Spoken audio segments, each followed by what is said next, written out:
कैलाशपुरा नाम का एक गांव था। कैलाशपुरा गांव की सबसे खास बात ये थी कि गांव एकता का प्रतीक था।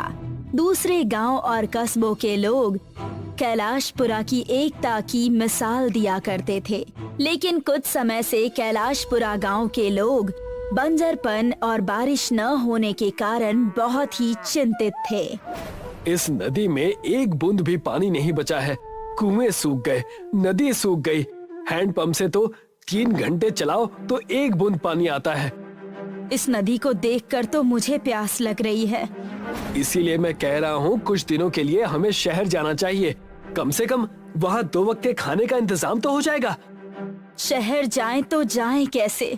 हमारे पास उतने पैसे भी तो नहीं हैं। शहर यहीं पास में ही थोड़ी ना है। बैलगाड़ी, ट्रेन और कई सारे वाहनों का किराया भी बहुत ज्यादा हो गया है। तुम भी सही कह रही हो भाग्यवान। अब हमारा कुछ नहीं हो सकता। चलो गांव की तरफ जाकर देखते हैं।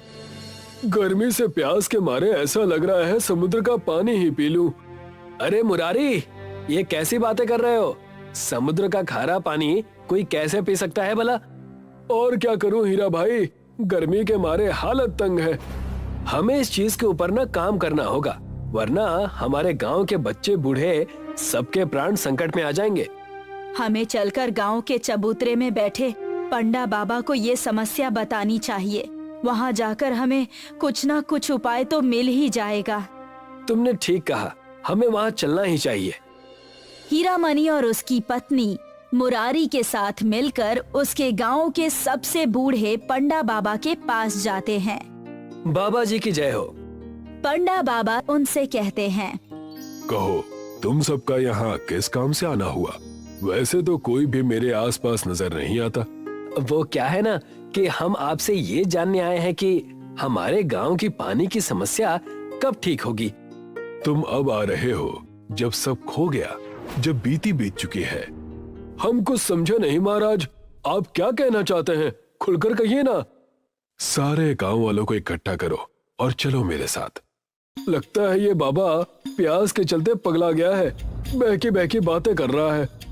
पंडा बाबा सारे गांव वालों को लेकर गांव के सबसे पुराने सूर्य देव के मंदिर में जाते हैं और वहां जाकर कहते हैं, ये देखो, तुम गांव वालों में से कोई भी नहीं जानता कि सूर्य देव की मूर्ति कहाँ गई।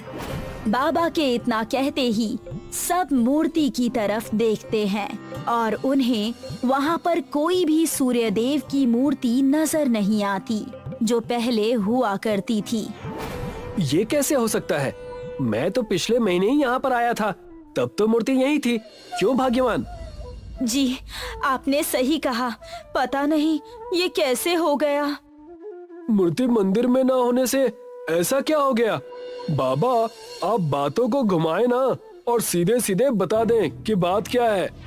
तब बाबा ने सारी बातें गांव वालों को बताई। तुम सबको याद होगा, महीने भर पहले शहर का एक व्यक्ति यहाँ पर घूमने आया था। जी बाबा, मुझे अच्छे से याद है और वो मंदिर में ही रुका हुआ था।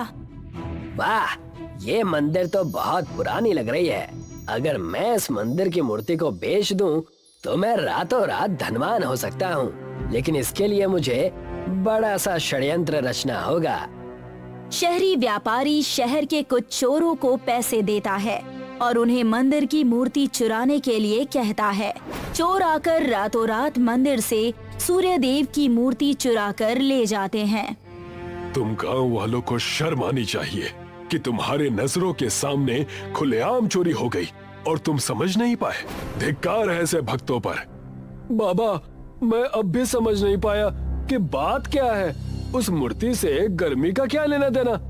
सूर्य देव की मूर्ति जब तक गांव में थी, गांव खुशहाल और मंगल पूर्वक अपना जीवन जी रहा था। मूर्ति चोरी होने की वजह से ही इतनी सारी दिक्कतें हमारे गांव में हो रही हैं। ठीक कहा हीरामणि ने। जब तक वो मूर्ति अपने सही स्थान पर नहीं होगी, तब तक ये दिक्कतें बढ़ती ही रहेंगी और उस व्यापारी के छल का परिणाम उसे स्वयं मिल जाएगा।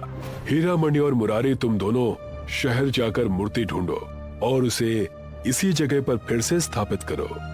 आपका हुक्म सर आंखों पर। हम तुरंत ही शहर के लिए रवाना हो रहे हैं। भाग्यवान, तुम कुछ खाना बांध कर हमें दे दो। हम आज ही शहर के लिए निकलेंगे।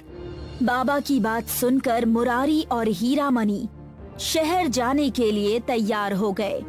सारे सामान लेकर वो शहर के लिए निकल गए। पूरे 2 दिन बाद वो शहर पहुँचे। तब हीरामणि ने कहा, इतने बड़े शहर में हम उस व्यापारी को कहाँ ढूंढेंगे? सिर्फ तुमने ही उसे देखा है, मुझे तो पता भी नहीं है कि वो कैसा दिखता है। शैतान हमेशा अंधेरे में नजर आता है। वहाँ देखो, कई सारी गैर कानूनी दुकानें और कई सारे अवैध व्यापार का प्रकोप है। वहाँ चलो। मुरारी और हीरामणि उस अवैध जगह पर जाते हैं। तब उन्हें एक आदमी गेट पर ही रोक लेता है। अरे अंदर कहाँ जा रहे हो? अंदर जाना मना है। अरे हम व्यापारी साहब के लिए एक बेशकीमती तोहफा लेकर आए हैं। पहले बताना था ना कि मालिक के दोस्त हो। चलो अंदर जाओ, सीधे सीधे जाना, यहाँ वहाँ मत जाना। हीरामणि और मुरारी दोनों उस घर के अंदर गए और वहाँ जाकर देखा कि घर के अंदर एक छोटा सा तालाब है, जिसके अंदर कई सारे बेशकीमती मूर्तियाँ रखी हुई है और वो शहरी व्यापारी फोन पर किसी से बात कर रहा है। दोनों छुपकर उसकी बातें सुनने लगे। साहब, आज आप आ रहे हो ना? मैंने मूर्तियों को छुपा कर रख दिया है अपने ही घर में। किसी को कोई भी शक नहीं होगा। आप शाम तक आ जाइए और पैसों का बक्सा लेकर आइएगा। उस शहरी की बात सुनकर हीरामणि और मुरारी डर गए और उस घर से बाहर चले गए। हमारे पास ज्यादा समय नहीं है, हमें कुछ भी करके पुलिस को बुलाना होगा।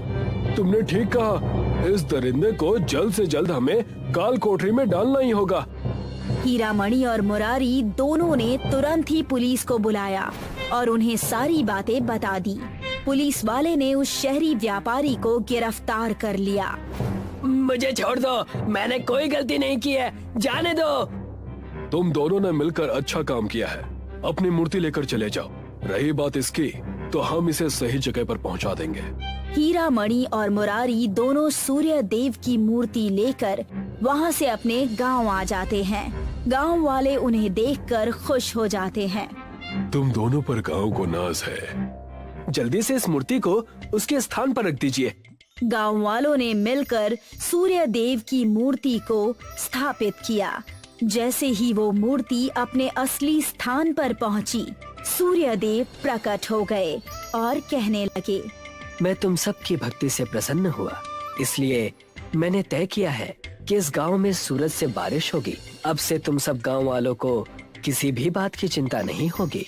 इतना कहकर सूर्य देव वहाँ से चले गए और उनके जाते ही सूरज से बारिश होने लगी और सारी तपती हुई गर्मी खत्म हो गई। बारिश इतनी जोरदार थी कि गांव वाले बहुत खुश हो गए।